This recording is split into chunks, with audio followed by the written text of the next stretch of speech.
Next lecture पे क्या पढ़ रहे थे हम लोग? You bacteria sir. You bacteria का वो जो आउटर मोस्ट लेयर है ना, वो बोल रहे थे कि capsule is made of complex polysaccharide and complex polypeptide, वही तक हुआ। ओके। बाहर का एनवेलप में मैंने आपको सिर्फ अभी क्या पढ़ाया है? ग्लाइकोकैलिक्स। हाँ, ग्लाइकोकैलिक्स के बारे में।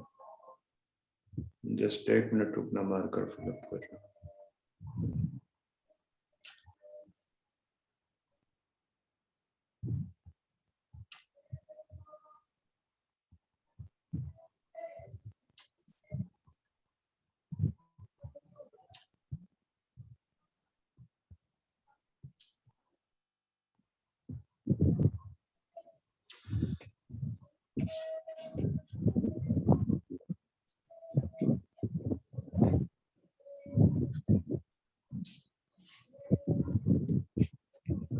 तो मैंने कहा था कि हम सेल दे रहे हैं, ऊपर जा रहा है,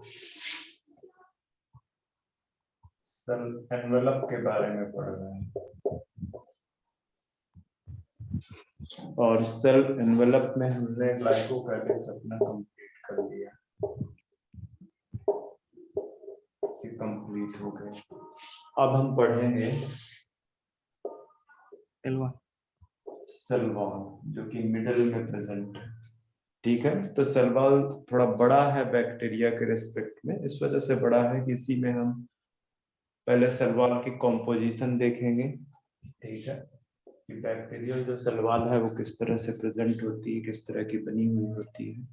फिर सेल वॉल के बेस पे एक्चुअली बैक्टीरिया को 2 ग्रुप में डिफरेंशिएट किया गया है। तो वो जो ग्रुप है बैक्टीरिया के, gram positive and gram negative, उनके बारे में भी थोड़ी थोड़ी बात करेंगे कि किस तरह से सेल वॉल में बेसिकली डिफरेंस है दोनों ग्रुप्स ऑफ बैक्टीरिया में।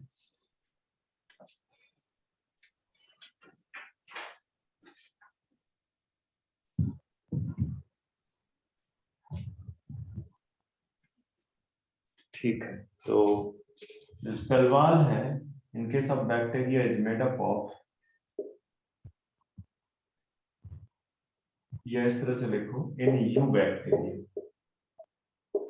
और ये भी याद रखना कि जो आपका यू बैक्टीरिया, वही तो पढ़ रहे हो ना आज इस समय, यही true bacteria. Actually true bacteria सिर्फ जो है यू बैक्टीरिया है। ठीक है, तो in eubacteria cell wall is composed of peptidoglycan. Peptidoglycan.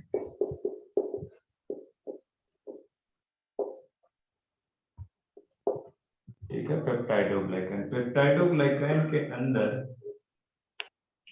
Amino sugars पाई जाती है। ठीक है, मतलब ये पेप्टाइडोग्लाइकन किसका बना हुआ है? Amino sugar. एमाइनो शुगर कौन कौन सी है?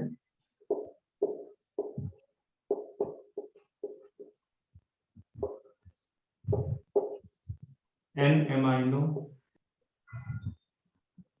निरामिक एसिड या एन एमाइनो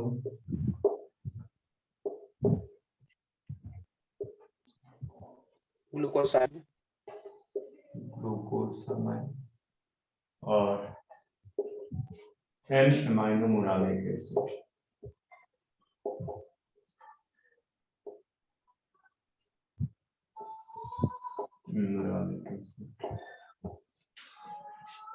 इनका बना हुआ है बेसिकली। ठीक है, तो पेप्टाइडोग्लाइकन वैसे इतना डीप में थोड़ा कम ही पूछता है, बट अगर पूछ ही ले तो आपको पता होना चाहिए। इसको बोलते हैं शार्ट में नैग, और इसको शार्ट में बोलते हैं नैग। ठीक है, तो नैग एंड नैम का बना हुआ है। बीच बीच में कुछ डी एमाइनो एसिड्स प्रेजेंट होती, मतलब कि इनकी जो चेन होगी, सपोज कर लीजिए एक चेन है नैग एन एमाइनो ग्लूकोसामाइड।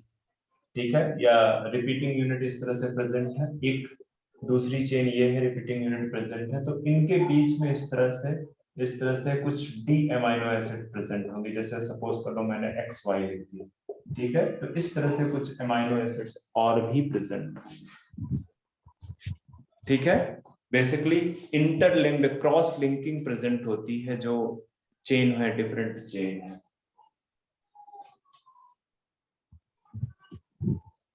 तो ज्यादातर डी अमाइनो एसिड होते हैं, कई बार एल अमाइनो एसिड्स भी पाए जाते हैं। आपको याद होगा अगर अमाइनो एसिड जब मैंने पढ़ाया है बायोमोलिक्यूल चैप्टर में, तो मैंने बोला था कि कौन सी अमाइनो एसिड्स बेसिकली जो है प्रोटीन्स में पाई जाती है, मतलब protein forming amino acid, L amino acid है या डी अमाइनो एसिड। नहीं लिखाया हो तो जान लो, पूछेगा कम ही चांस है। एल अमाइनो एसिड्स आपके प्रोटीन फॉर्मिंग अमाइनो एसिड्स होती है।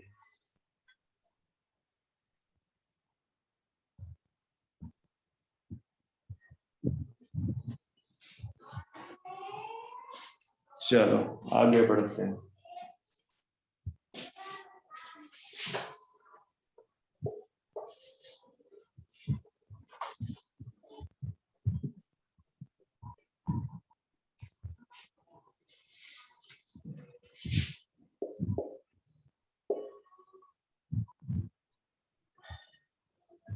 मैं क्या बताने जा रहा था मुझे? तो L amino acid, D amino acid. वो तो हो गया।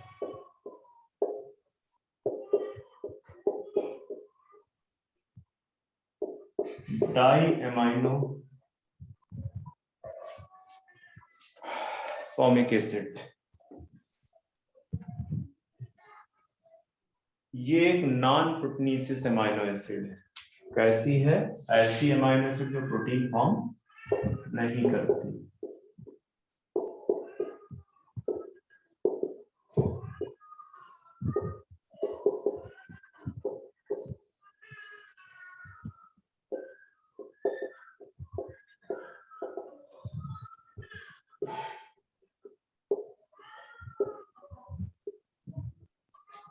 डाई अमाइनो फॉर्मिक एसिड जो है ये non protein forming amino acids है, जो कि कहाँ पे पाई जाती है? Found in bacteria.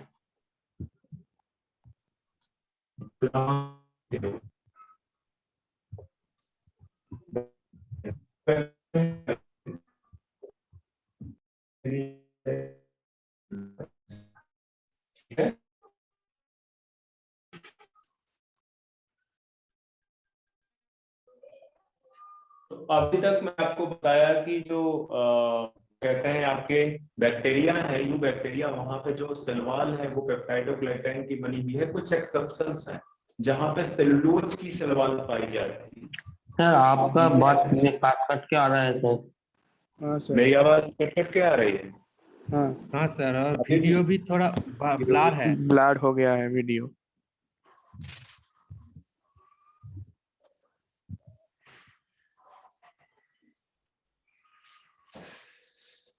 एक मिनट मैं रीजॉइन करता हूँ, बेटा से रुकना।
अब ठीक है? हाँ सर, हाँ अभी सर। क्लियर। हाँ सर। ठीक है, तो मैं बोल रहा था कि ज्यादातर जो मतलब सलवाल बनी हुई है वो पेप्टाइडोग्लाइकेन की बनी हुई है। कुछ एक्सेप्शंस हैं बैक्टीरिया के जहाँ पे सेलुलोजिक सलवाल नहीं पाई जाती, ठीक है, जैसे एस्टोबैक्टर। तो एसिटोबैक्टर के केस में वो भी स्पेसिफिक स्पीसीज है जहाँ पे पाई जाती है। तो आप यहाँ पे लिख दो कि इन सम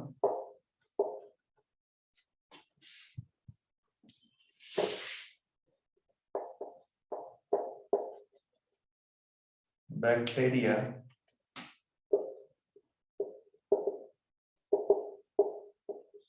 Salval is cellulosic.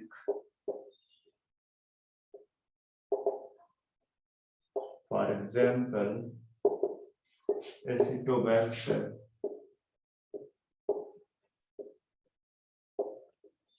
Acetogynum.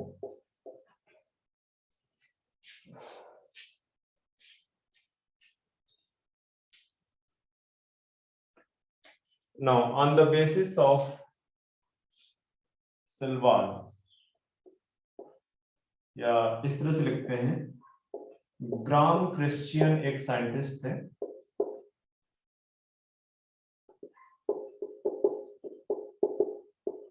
ठीक है, divided bacteria in 2 groups on the basis of different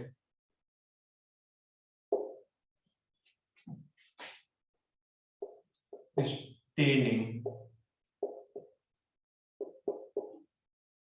pattern of their cell wall. Cell wall के अंदर जो बेसिकली डिफरेंशिएशन था या सेल वॉल में जो डिफरेंस था उसके बेस पे ये जो ग्रुप्स हैं बैक्टीरिया के वो 2 तरह का जो है प्रेजेंट है। कौन कौन से? Gram positive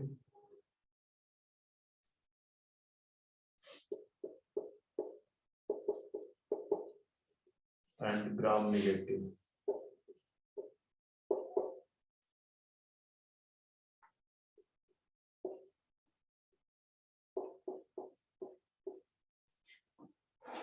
Gram positive and gram negative.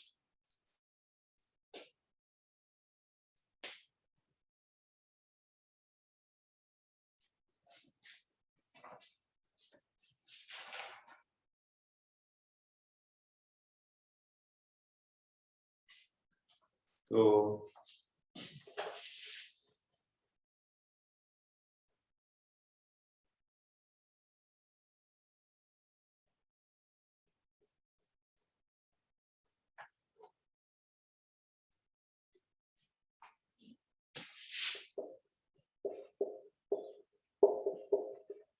gram positive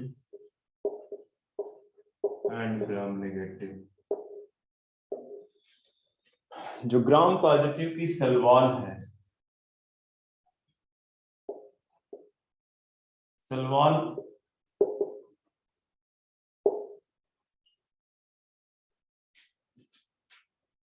single layered है, जबकि ग्राम नेगेटिव की जो सेल वॉल है वो कैसी है?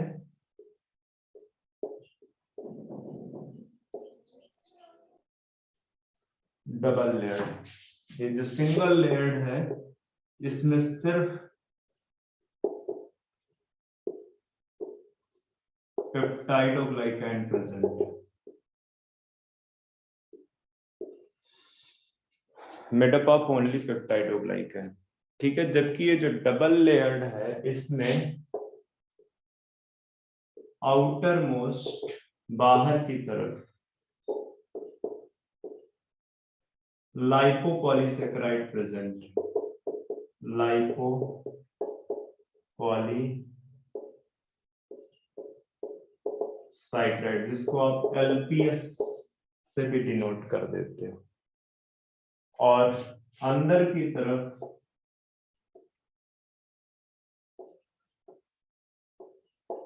पेप्टाइडोग्लाइकैन की लेयर, पेप्टाइडो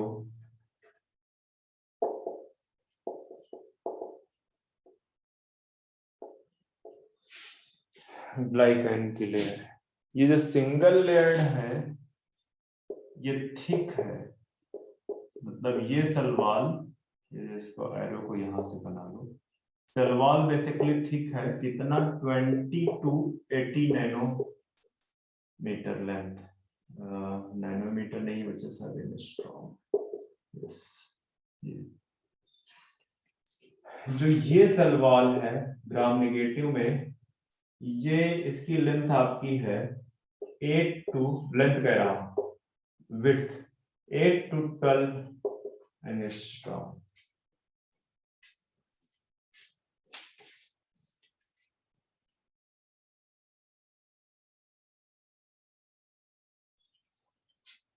जस्ट यूनिट चेंज करना बच्चे, यूनिट दिस इज नैनोमीटर,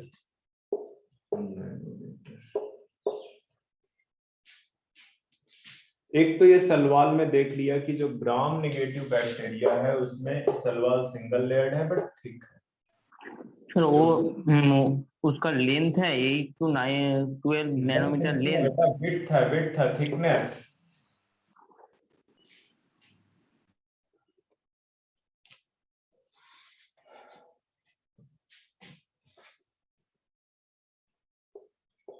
यहाँ पे लिपिड कंटेंट लेस है, लिपिड कंटेंट यहाँ पे लेस है, यहाँ पे लिपिड कंटेंट हाई है, बहुत ज्यादा फर्क, लिपिड कंटेंट हाई है। तो दो चीजें आपको यहाँ पे समझ में आ रही है कि सलवाल सिंगल लेयर्ड है, सलवाल डबल लेयर्ड है। सिंगल लेयर्ड में सिर्फ पेप्टाइडोग्लाइकैन है बट थिकनेस काफी ज्यादा है in case of gram positive. Gram negative में सलवाल की थिकनेस कम है, उसमें भी 2 लेयर्ड है, बाहर की तरफ लाइपोपॉलीसैकेराइड है, अंदर peptidoglycan. Lipid content gram positive bacteria में बहुत कम पाया जाता है, जबकि ग्राम नेगेटिव में लिपिड कंटेंट बहुत ज्यादा पाया जाता है। अब एक चीज ध्यान देने की है कि जो ग्राम पॉजिटिव बैक्टीरिया है इसका जो फ्लैजिला है, इस फ्लैजिला की जहां से ओरिजिन होती है वो स्ट्रक्चर होता है बेसल बॉडी, बेसल बॉडी, ठीक है। तो बेसल बॉडी में रिंग्स पाई जाती हैं, सर्कुलर, इस तरह की सर्कुलर रिंग्स पाई जाती हैं बेसल बॉडी में, इस तरह से रिंग्स पाई जाती हैं। समझ में आ रहा है मैं क्या बोल रहा हूँ कि ग्राम पॉजिटिव बैक्टीरिया का जो फ्लैजिला है, फ्लैजिला की जहां से ओरिजिन होती है, ओरिजिन कहां से होती है? बेसल बॉडी से, ठीक है। 3 पार्ट यहाँ पे भी, इसमें भी, इसके फ्लैजिला में भी 3 पार्ट होते हैं, बाद में बताऊंगा। एक बेसल बॉडी, बीच में हुक, तीसरा फिलामेंट, ठीक है। तो जो बेसल बॉडी है उसमें रिंग्स पाई जाती है, ठीक है। तो रिंग्स यहाँ पे सिर्फ मिलेंगी 2, basal body contain S and M ring,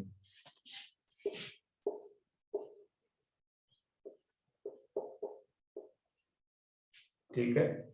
S and M ring, 2 rings पाई जाते हैं सिर्फ, ठीक है। यहाँ पे ये इसको ब्रैकेट कर दो, आगे लिख दो कंटेन 2 रिंग्स, बस 2 इंपॉर्टेंट है, नंबर उसका ज्यादा इंपॉर्टेंट है। जबकि ग्राम नेगेटिव बैक्टीरिया में जो बेसल बॉडी है contain 4 L, P, S and M, 4 rings present हैं, LPSM 4 रिंग्स प्रेजेंट है।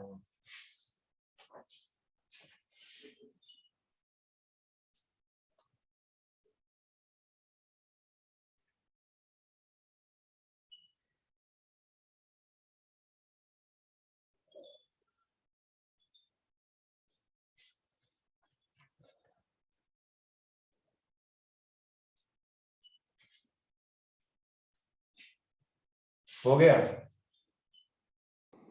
हाँ सर। हाँ सर। हाँ सर।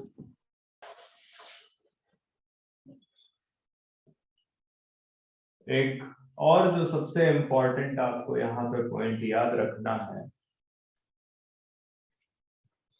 कि जब स्टेनिंग करते हो, सबसे इम्पोर्टेंट पॉइंट ग्राम स्टेनिंग के रिस्पेक्ट में, जब आप स्टेनिंग करते हो तो gram positive bacteria appear purple in colour. इनका कलर कैसा आपको दिखता है? पर्पल कलर के दिखेंगे, यही आप समहाट बोल लो ब्लू कलर के दिखेंगे, ठीक है, वायलेट या पर्पल, ठीक है, बैंगनी कलर जो है वो दिखेगा आपका। जबकि ग्राम नेगेटिव बैक्टीरिया कलरलेस हो जाएंगे, ट्रांसपेरेंट हो जाएंगे, कलरलेस हो जाएंगे, ठीक है। बाद में उनको स्टेन करने के लिए इनको सैफरन से बाद में स्टेन किया जाता है, ठीक है। तो दे appear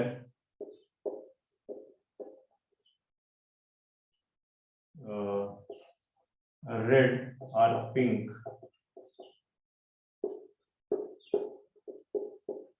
in colour after counter staining. After counter staining with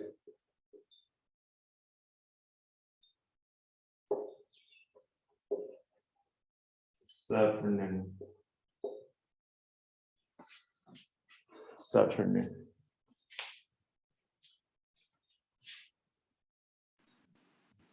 training करते तो डिफरेंट कलर क्यों दिखाते हैं? क्या बच्चे?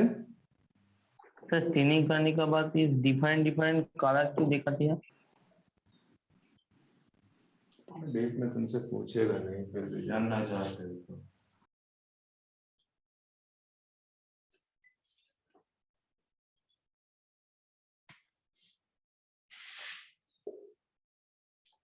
ये बैक्टीरिया है, अभी आपको नहीं पता कि कौन सा बैक्टीरिया। इस बैक्टीरिया में जो है क्या कहते हैं, चलो मैं सपोज कर लो बता देता हूँ कि this is gram positive bacteria. तो सबसे पहले यहाँ पे एक क्रिस्टल वायलेट डाई है, उससे स्टेन किया जाता है। तो जब क्रिस्टल वायलेट डाई से स्टेन करते हैं तो ये स्टेन ले लेगा, और स्टेन लेने के बाद जो है क्या कहते हैं, इसकी वॉशिंग होती है। क्रिस्टल वायलेट से स्टेन करने के बाद इसकी वॉशिंग होती है वाया कोई भी ऑर्गेनिक सॉल्वेंट ले लो, या जो है कि जैसे यहाँ पे मैं ले रहा हूँ अल्कोहल से आप ईथर ले लो, या आप जो है 70% अल्कोहल ले लो, ठीक है, एथेनॉल ले लो 70%, ये ले लो आप, ठीक है। तो जब आप इससे वॉश करते हो तो वॉश करने के बाद ये स्टेन छूटता है, स्टेन जो है छूटेगा। वो डिपेंड करता है कि जो सलवाल का कंपोजिशन है वो किस तरह का है। ये कंप्लीट वॉश ऑफ हो जाएगा, वो किस पे डिपेंड करेगा कि जो इसकी सलवाल है, इस सलवाल की जो कंपोजिशन है वो कैसा है उस पे डिपेंड करेगा। तो अगर तो इस सलवाल में जो है लिपिड कंटेंट कम है तो ये अल्कोहल से ये स्टेन नहीं जाएगा, और इसके बाद इसकी वाटर की उससे साथ वॉशिंग है, और वाटर की वॉशिंग के बाद अगर इस जो है कलर नहीं जा रहा है, पर्पल कलर का दिख रहा है या वायलेट कलर का दिख रहा है, तो आप बोल दोगे कि जो है ये कौन सा बैक्टीरिया है, ग्राम पॉजिटिव बैक्टीरिया। और अगर कलर चला गया तो आप बोलोगे कि ये ग्राम नेगेटिव बैक्टीरिया है। फिर उस क्योंकि आपको कुछ कलर दिख नहीं रहा, कुछ माइक्रोस्कोप के नीचे नहीं दिख रहा, बिल्कुल ट्रांसपेरेंट सी स्लाइड दिख रही है, तो आप बोलोगे कि जो है मतलब इसको आप दोबारा से विजुलाइज करने के लिए काउंटर स्टेन करोगे, जिसको बोलते हैं सैफ्रनिन। तो सैफ्रनिन क्या करता है कि दोबारा से उसको कलर प्रोवाइड कर देता है और वो पिंक कलर का अपीयर होने लगता है। दूसरी बात ये है कि मैंने यहाँ पे पहले ही बोल दिया था कि ये आपका बैक्टीरिया कौन सा है, ग्राम पॉजिटिव। प्रूफ भी बता दिया क्यों ग्राम पॉजिटिव है, कि इसके स्टेन करने के बाद वो स्टेन जो है रिमूव नहीं होता है।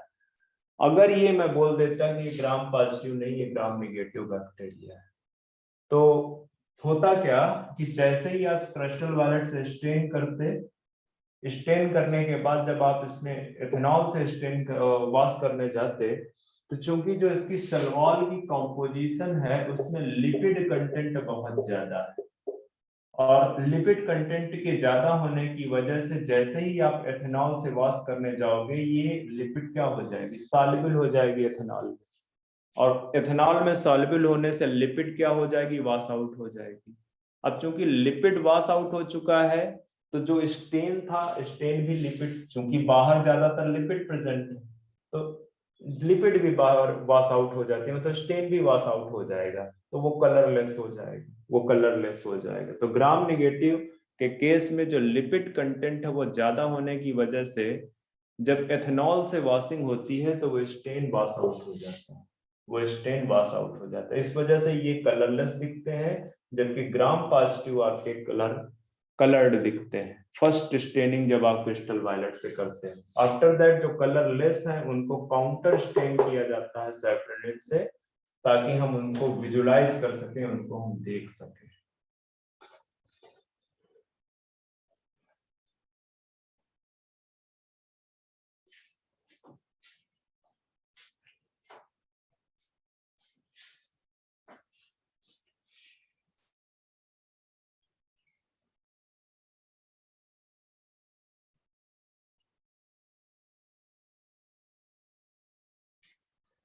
ज्यादातर जो ग्राम पॉजिटिव बैक्टीरिया है वो लेस पैथोजेन है, मतलब मोस्टली ग्राम पॉजिटिव बैक्टीरिया जो है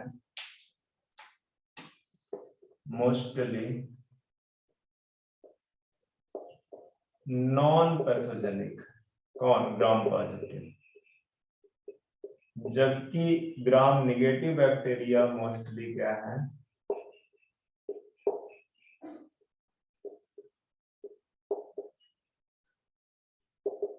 पैथोजेनिक।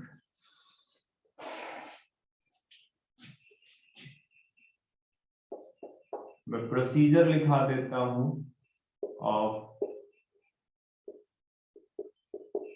ग्राम स्टेन, जरूरत नहीं है ज्यादा, थोड़ी बहुत आइडिया होना चाहिए, ठीक है। तो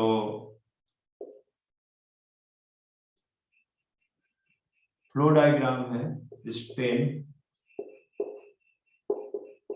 पहला स्टेन में क्या करोगे, स्टेनिंग ऑफ बैक्टीरिया। एक्चुअली क्या होता है कि एक इस तरह की ग्लास स्लाइड होती है, इस तरह की ग्लास स्लाइड होती है, उस ग्लास स्लाइड में एक स्मीयर बनाया जाता है, यहाँ पे बैक्टीरिया की एक ड्रॉप रख के एक दूसरी स्लाइड से, इसी तरह की स्लाइड से इसको पूरा एक लेयर बना दिया जाता है, ठीक है। मतलब वो इस तरह से पूरे उसमें एक लेयर बढ़िया स्मीयर सा बन जाएगा, और इसको हल्का सा हीट कर दिया जाता है ताकि वो उसके साथ फिक्स हो जाए। और इसके बाद फिर क्या किया जाता है, staining of bacteria with crystal violet dye, एक डाई है जिसको बोलते हैं क्रिस्टल वायलेट, ठीक है, क्रिस्टल वायलेट डाई। अब इसके बाद फिर वॉशिंग विथ 70% अल्कोहल, या कोई भी ऑर्गेनिक सॉल्वेंट ले लो, लाइक ईथर वगैरह, और ईथर, ठीक है। और इसके बाद वॉशिंग विथ, किसके साथ वॉश करोगे आप,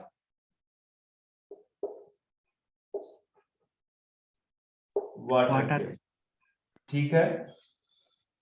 फिर इसके बाद आप विजुलाइज करोगे विथ माइक्रोस्कोप। विजुलाइजेशन में if they appear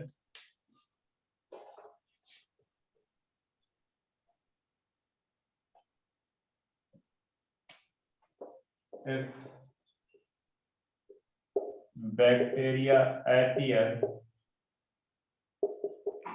violet in color, किस तरह के दिख रहे हैं? वायलेट कलर के दिख रहे हैं। ये बैक्टीरिया पर अपीयर वायलेट इन कलर, ठीक है। तो they will be gram positive. अब वायलेट या पर्पल ध्यान में रखना, पर्पल भी लिख के आ सकता है, मैं बार बार नहीं लिखाऊंगा एक ही चीज को, ठीक है। ग्राम पॉजिटिव होंगे। एंड दूसरी तरफ ये काम करो, यहां से इस तरह से दो एरो क्रिएट करो, एक इस तरफ से एक इस तरफ से। एक तरफ लिख लो if bacteria appear violet then gram positive होंगे, दूसरी तरफ लिख दो if bacteria didn't take any colour, ठीक है।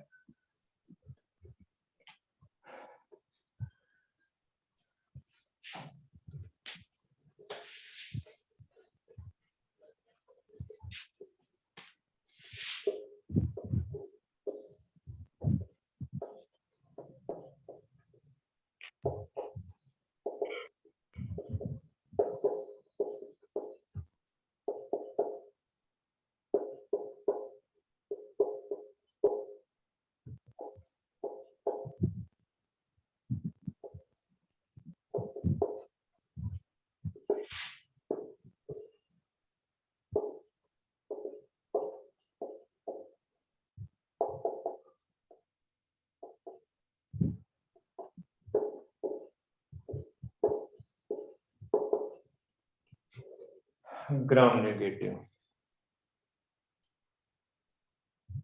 यहां पे लिख सकते हो ड्यू टू सर लॉस वो क्या ऑफ, लिखा? APR transparent. हाँ, due to loss of colour by washing with alcohol. Alcohol की वजह से जो वॉशिंग हो रही है उसकी वजह से बैक्टीरिया ट्रांसपेरेंट है, तो ये आपके ग्राम नेगेटिव होंगे। और इनको आप दोबारा से काउंटर स्टेन कर दो सैफरन एंड डाई से, तो ये कैसे दिखने लगेंगे अब आपको? पर्पल कलर, रेड और pink. Red and pink colour.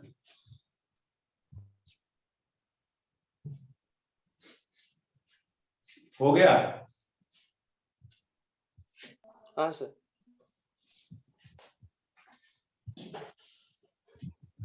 तो यहाँ से सलवाल में जितनी इंपॉर्टेंट चीजें थी वो मैंने आपको बैक्टीरिया के रिस्पेक्ट में सारी बता दी।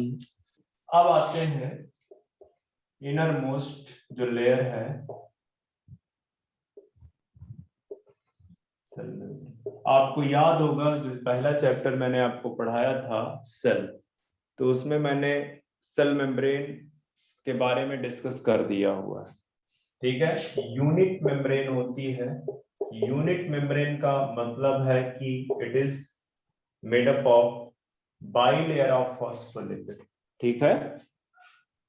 कैसी बनी हुई है? दो लेयर्स है फॉस्फोलिपिड की, उनकी बनी हुई है।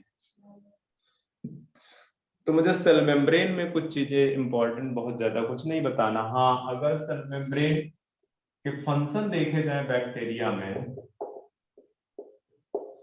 तो एक तो कि क्या बोलोगे? स्ट्रक्चर प्रोवाइड करता है। Provide surface area. प्रोटेक्ट करता है। क्या बच्चे? प्रोटेक्ट करता है। प्रोटेक्शन बोल सकते हो, पर प्रोटेक्शन के लिए उसके पास और भी बहुत सारी चीजें है कि नहीं है? सलवाल है, उसके बाहर उसकी तरफ, बाहर की तरफ ग्लाइकोकैलिक्स है, ठीक है। हाँ। Provide surface area for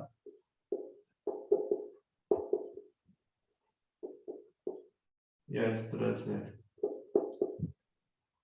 physiological activity surface area provide करता है वो।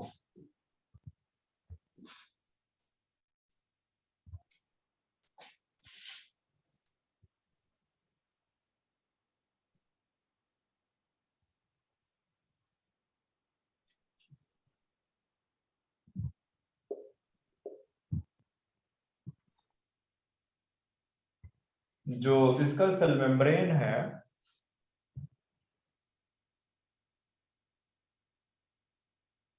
एक मिनट अभी,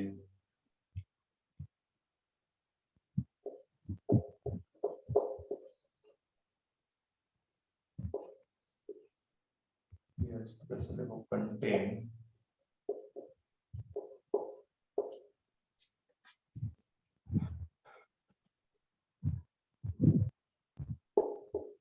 ETS इलेक्ट्रॉन ट्रांसपोर्ट सिस्टम, ठीक है, फॉर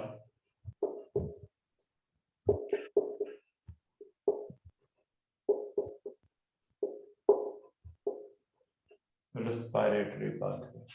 जो रेस्पिरेटरी पाथवे है उसके लिए जो है इलेक्ट्रॉन ट्रांसपोर्ट सिस्टम कहाँ पे प्रेजेंट होता है? सेल मेम्ब्रेन पे। मतलब कि जो सेल मेम्ब्रेन है वो पार्टिसिपेट किस चीज पे पार्टिसिपेट करती है? रेस्पिरेटरी में। Participate in aerobic respiration. Aerobic respiration के लिए तो ETS की जरूरत होती है ना? हाँ सर। ठीक है, तो एरोबिक रेस्पिरेशन में पार्टिसिपेट करती है। चलो, तो यूनिट मेम्ब्रेन है, बाइलेयर ऑफ फॉस्फोलिपिड की बनी हुई है।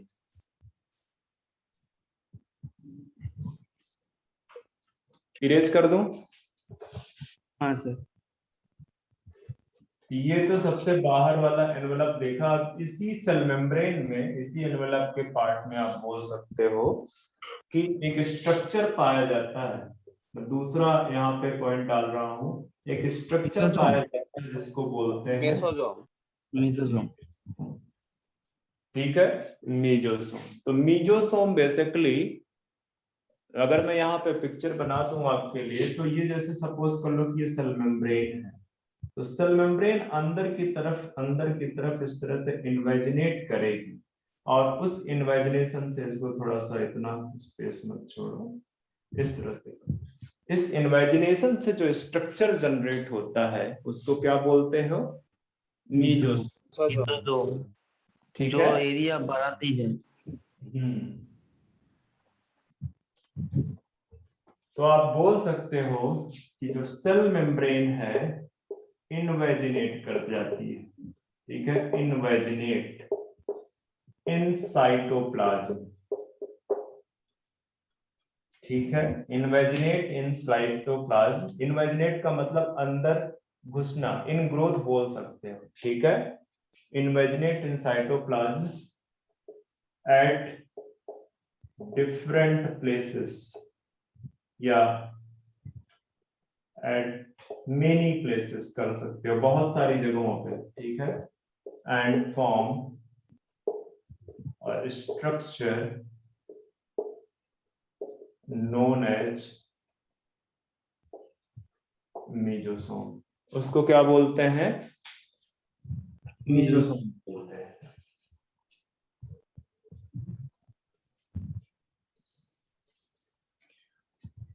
मीजोसोम के अगर फंक्शन की बात करें तो बहुत ढेर सारे फंक्शन मैं लिखा चुका हूं ऑलरेडी, बताओ। रेस्पिरेशन में हेल्प करता है,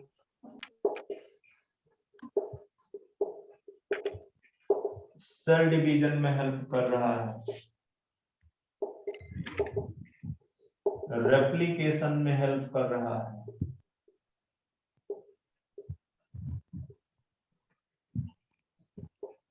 सेल वॉल फॉर्मेशन में हेल्प कर रहा है,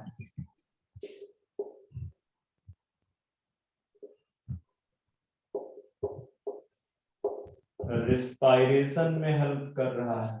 बहुत ढेर सारे फंक्शन है मीजोसोम के, ठीक है। अब यहां से चलते हैं, कुछ सरफेस अपेंडेजेस के बारे में डिस्कस करेंगे। सेल एनवेलप एक्चुअली मीजोसोम भी सेल एनवेलप का ही पार्ट है, सही पूछो तो, ठीक है। फिर भी अब हम बात करेंगे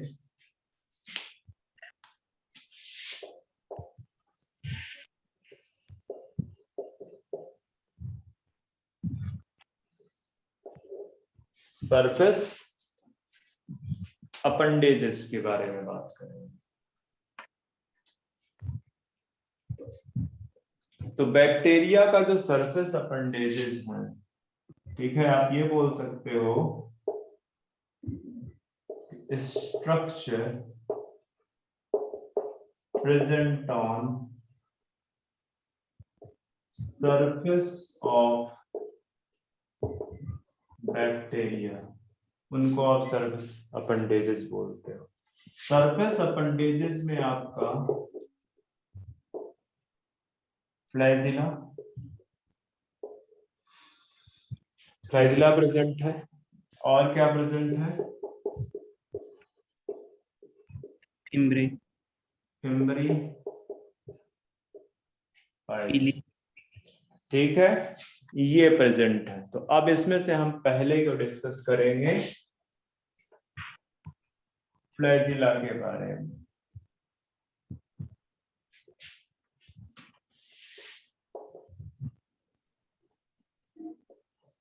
फ्लैजिला, जैसे ये आपका बैक्टीरिया है, ठीक है, बैक्टीरिया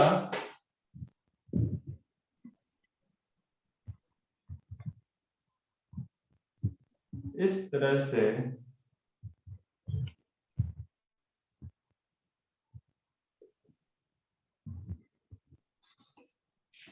स्ट्रक्चर होगा, ठीक है, फ्लैजिला। तो ये फ्लैजिला का जो ये पार्ट है, दिस इज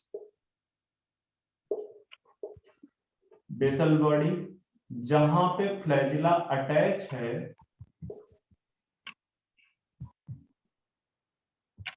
फिलामेंट के साथ में, ये फिलामेंट, और ये फिलामेंट जहां बेसल बॉडी के साथ अटैच है, उसको हम किस नाम से जानते हैं? हुक के नाम से। मतलब कि बाहर की तरफ एक स्ट्रक्चर अगर मैं बना दूं, तो ये सपोज कर लो कि बेसल बॉडी है, ये बेसल बॉडी से एक हुक निकल रहा है, और हुक से फिलामेंट,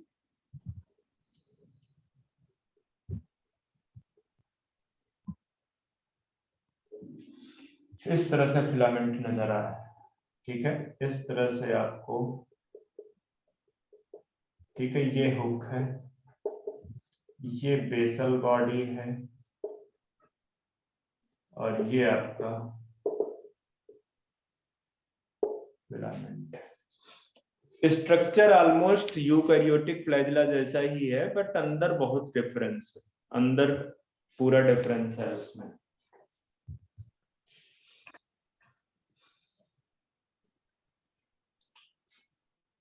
तो ये जो बेसल बॉडी है, this is rod shaped structure.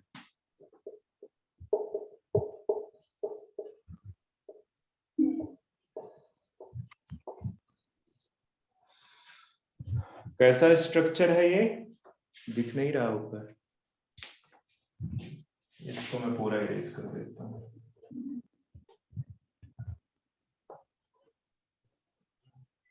Okay, ये बेसल बॉडी जो है, this is rod shaped structure,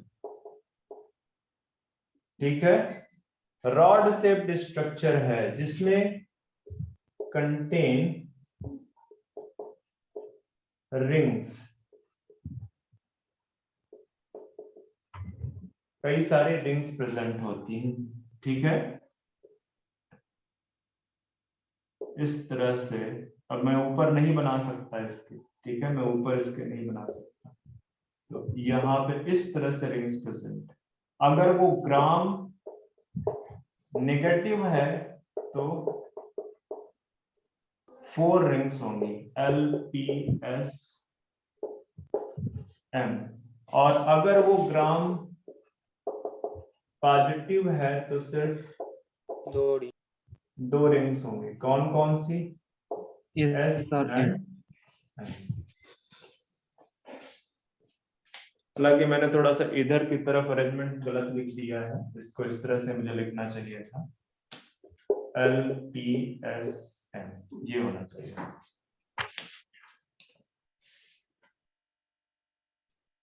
ये सर रिंग एक के ऊपर एक रहता है या साइड साइड में? क्या? ये जो रिंग है ना, 4 रिंग है ना, हाँ, वो वो 1 एक के ऊपर एक है, डिफरेंट रीजन्स में, पूरे सेल एनवेलप में फैले होंगे। तो ये जो हुक है, हुक, बस इतना लिख दो, connect the filament with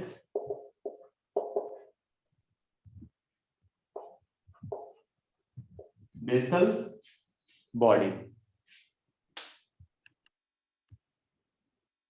and जो फिलामेंट है, filament is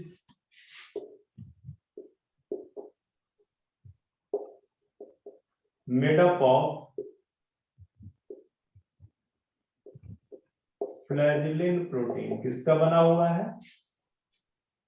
फ्लैजेलिन protein. Flagellin protein, और ये मोनोमर होता है, ठीक है। ये बेसिकली, या सिंगल लिख दो, कि सिंगल है फ्लैजिलिन प्रोटीन, ठीक है। उस तरह से, जिस तरह से आपने यूकैरियोट्स के केस में देख रखा, वैसा नहीं है, ठीक है। उस तरह से कोई माइक्रोट्यूब्यूल का एक वेल ऑर्गेनाइज्ड स्ट्रक्चर उस तरह से नहीं है।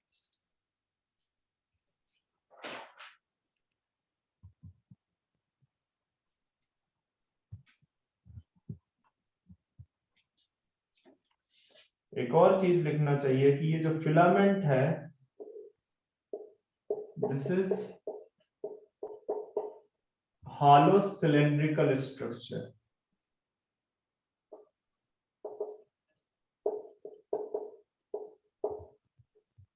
ठीक है।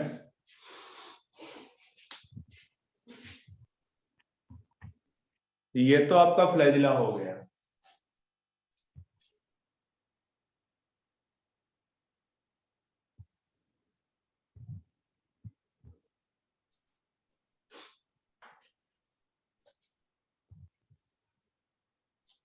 इरेज कर दूं? एक मिनट।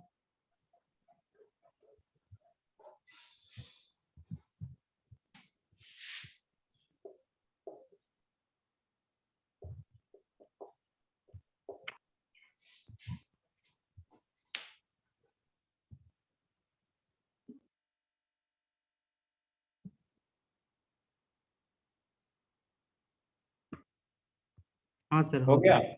हाँ।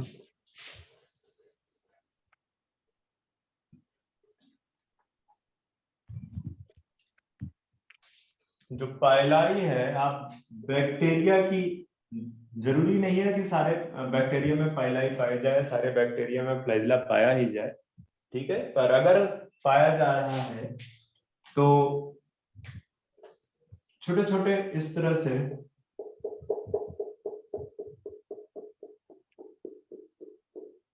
छोटे छोटे स्ट्रक्चर्स होंगे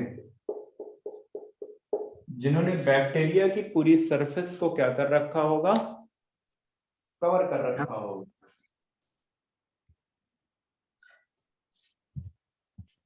ठीक है। तो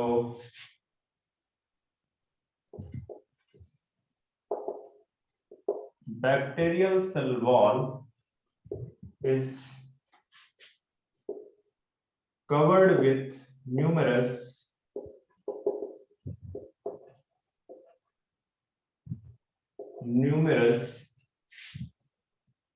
hollow tube-like structure,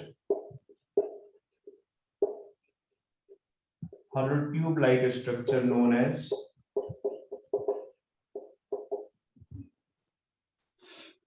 पाइलाई, तो क्या बोल रहे हैं? पाइलाई This pili is smaller than flagella flagella.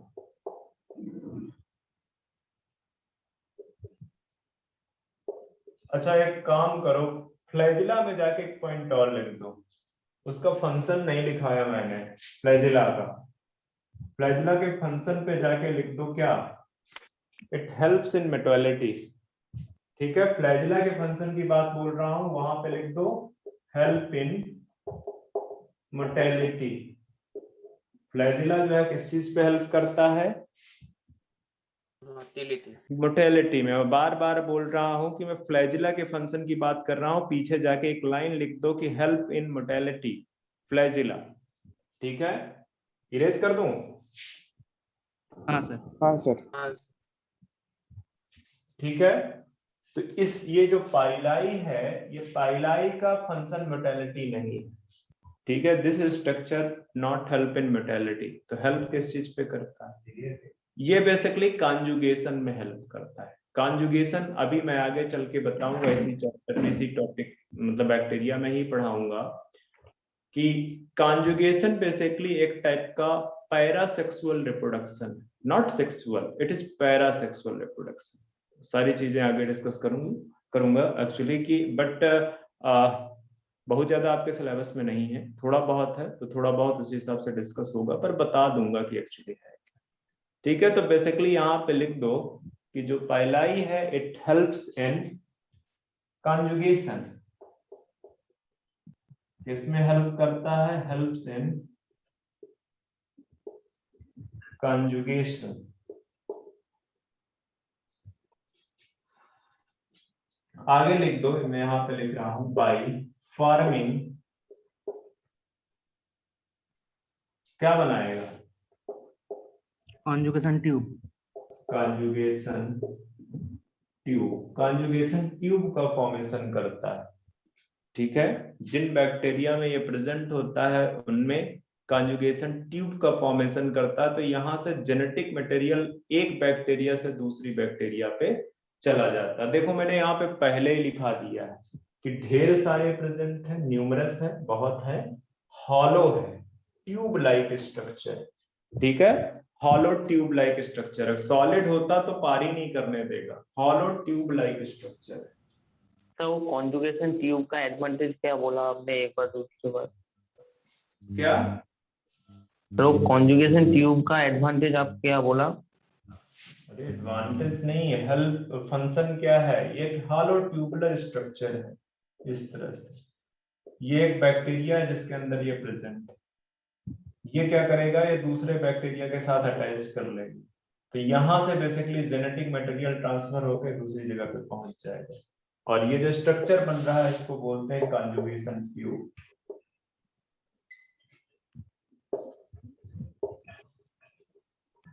Conjugation tube, और जो प्रोसेस है उसको बोलते हैं conjugation.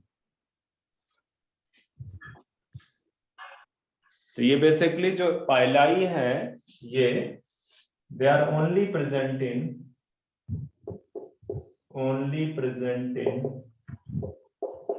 F+ bacteria. F+ bacteria बस में प्रेजेंट होते हैं।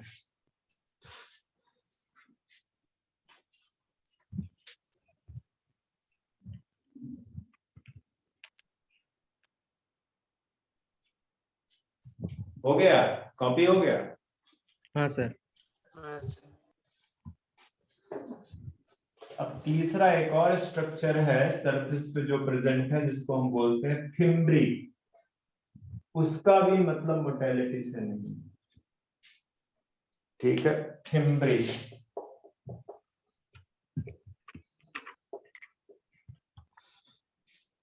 फिम्ब्री भी जैसे क्या प्रेजेंट है पाइलाई, वैसे ही सरफेस पे ढेर सारे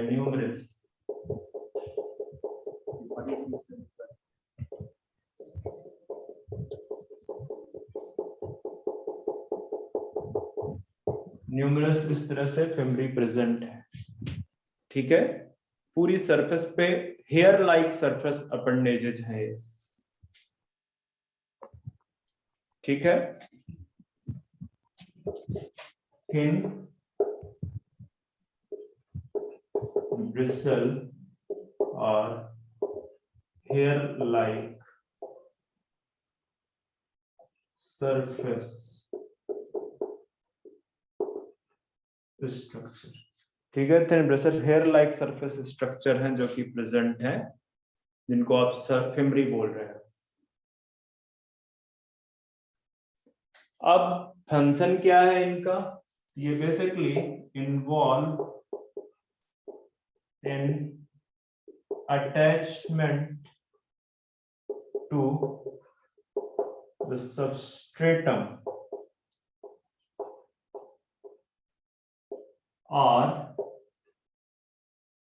with host in pathogenic bacteria। अगर ये पैथोजेनिक है तो होस्ट के टिश्यू, होस्ट टिश्यू लिख दो पूरा, होस्ट टिश्यू, ठीक है, with host tissue in pathogenic bacteria.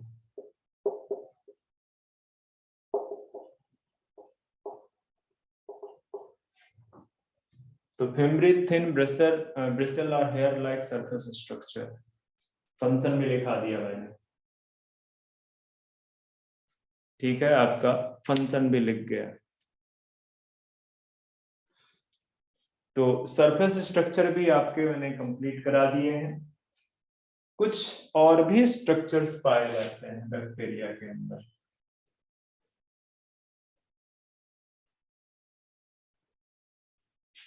Bacteria के अंदर कुछ और भी स्ट्रक्चर्स प्रेजेंट है। कौन से स्ट्रक्चर प्रेजेंट है बैक्टीरिया के अंदर? लाइक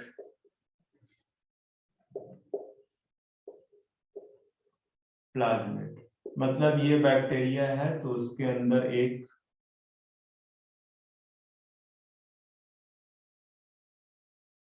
इस तरह से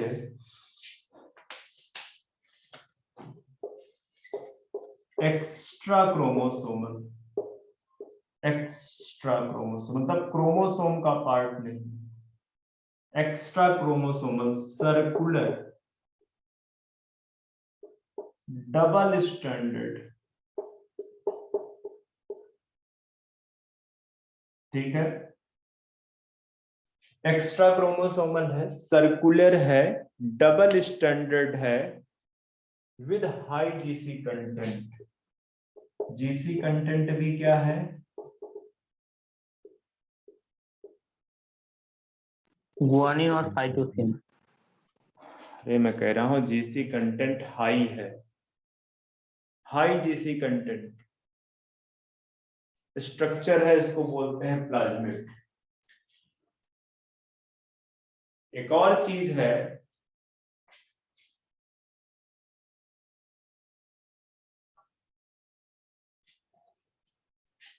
इंडिपेंडेंट रेप्लिकेशन है इसका,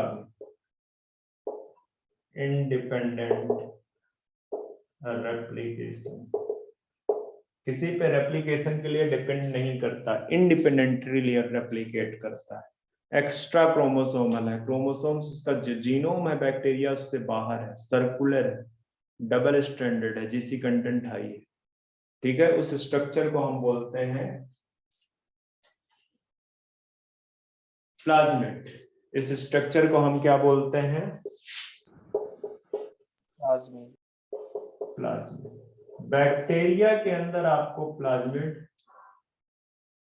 कई सारे दिखेंगे,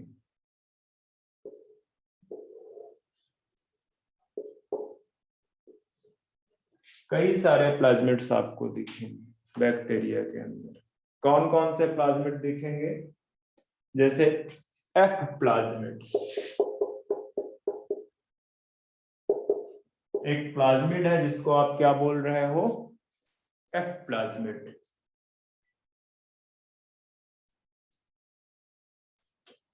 दूसरा है आर प्लाज्मिड और तीसरा है कॉल प्लाज्मिड या कॉल्सिन प्लाज्मिड। प्लाज्मिड। तो ये एफ प्लाज्मिड को फर्टिलिटी प्लाज्मिड भी बोलते हैं, fertility plasmid. R plasmid basically किसी रेजिस्टेंस जीन को जन्म देता है, ठीक है, या किसी रेजिस्टेंस जीन की वजह से है, तो इस वजह से उसको बोलते हैं आर प्लाज्मिड, ठीक है। तो आप यहाँ लिख सकते हो फॉर रेजिस्टेंस, जैसे यहाँ पे फॉर फर्टिलिटी, एंड ये कॉल्चिसिन बेसिकली